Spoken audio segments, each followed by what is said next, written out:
नमस्कार. चला तर मी कल्पना आज एक नवीन रेसिपी घेऊन आलेली आहे. पाहू शकता ह्या ठिकाणी कलमी आंबा घेतलेला आहे. अगदी गोड आहे तो. या रेसिपीसाठी शक्यतो गोडच आंबा घ्यायचा आहे.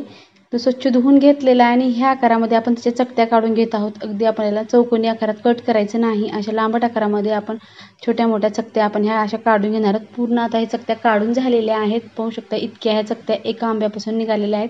कढई घेतली आहे, त्यामध्ये आता आपल्या हे काढून घेतलेल्या चकत्या टाकून द्यायचे.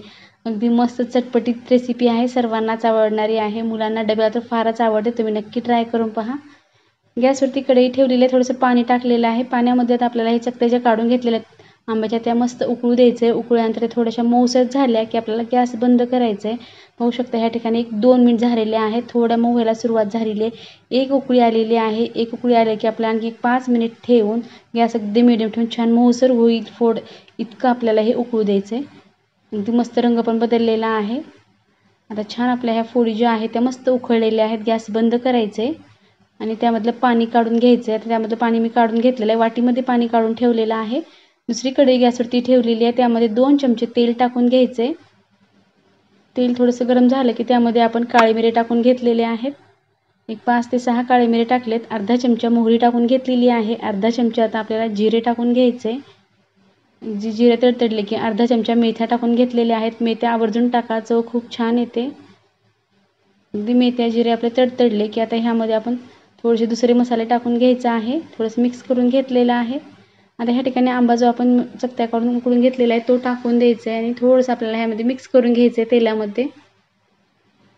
अगदी छान मिक्स करून घेतलं की आता ह्यामध्ये आपण दुसरे मसाले टाकून घेऊ.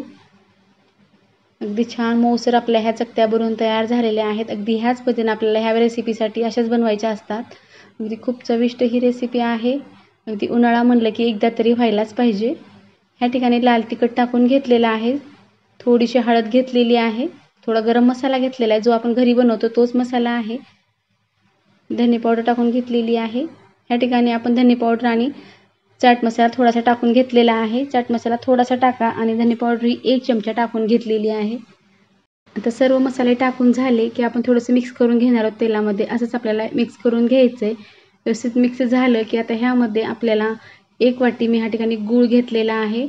अगदी ठेचून घेतलेला आहे मोठ्या मोठ्या ह्याच्यामध्येच तो साईडला ठेवलेला आहे. वरतून मीठ टाकायचं राहिलेलं असल्यामुळे मीठ टाकून घेतलं आणि जे पाणी आपण उकळताना साईडला काढून ठेवलं होतं फोडीमधलं तेच पाणी आता आपण ह्या ठिकाणी वापरलेलं. दुसरं पाणी वापरलेलं नाही कारण पाण्यामध्ये चव गेलेली असते उकळल्यामुळं. तेच पाणी आपल्याला ठेवायचं आहे आणि तेच पाणी आपण ह्या ठिकाणी वापरलेलं आहे. 1 वाटी गूळ घेतलेला आहे. गूळ हे आपल्या आंब्याच्या चवीनुसार आपण कमी जास्त करू शकतो. जर आंबा थोडासा आंबट असेल तर थोडंसं जास्तीचं गूळ वापरायचं ह्या ठिकाणी. अगदी कलमी आंबा हा गोडचा असतो त्यामुळे मी थोडंसं कमीच गूळ घेतलेला आहे 1 वाटीला पण. गूळ पूर्ण वितळून आता ह्याचा रस्सा तयार होईल. रस्सा तयार झाल्यानंतर ह्याचा पाक छान घट्टसर व्हायला सुरुवात होते. अगदी जितकं घट्ट आपल्याला हवं आहे तितकं आपल्याला हे छान गॅस मिडियम ठेवून शिजवून घ्यायचं आहे. जे की छान असं थोडंसं चासणी टाईप व्हायला पाहिजे. त्यामुळे चव पण खूप छान येते. जामसारखं खाण्यासाठी अगदी मस्त चपातीसोबत खाण्यासाठी जेवणाच्या ताटात आपण लावून घेतो तेव्हा खूप भन्नाट लागते आणि जेवण जास्तीचं जातं. खूप चविष्ट ही रेसिपी आहे.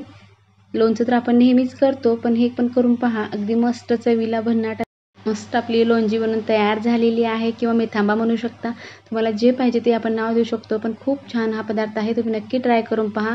केल्यानंतर लहानापासून मोठ्यापर्यंत घरातले आवडीने खातील किंवा एखादी भाजी जरी नसली तर चपातीसोबत खाण्यासाठी खूपच छान लागते. सर्वजण आवडीने खातील. आता गॅस बंद करायचा आहे. मस्त पाक टाईप आपलं हे तयार झालेली आहे लोणची. आता आपण एका बाउलमध्ये ही काढून घेणार आहोत. पाहू शकता अगदी रसदार मस्त चविष्ट चवीला भन्नाट अशी झालेली आहे. रंग पण खूप छान आलेला आहे आणि मस्त पाणी पूर्ण आटलेलं आहे. घट्टसर आपलं आहे लोणची बनवून तयार झालेली आहे. दिसत आहे अगदी मस्त पाक तयार झालेला आहे. अगदी पूर्ण पाणी आटून गेलेलं आहे. आता अगदी खाण्यासाठी तयार झालेले आहे. नंतर थंड झाल्यास खूपच छान लागते. नक्की ट्राय करून पहा. केल्यानंतर कमेंटमध्ये सांगायला विसरू नका की ही लोणची कशी झाली आहे किंवा तुम्हाला माझ्याकडनं आणि कुठली रेसिपी पाहिजे असेल तर प्लीज कमेंटमध्ये सांगा. व्हिडिओ पाहिल्याबद्दल धन्यवाद. पुन्हा भेटूया अशाच एका नवीन रेसिपीसोबत.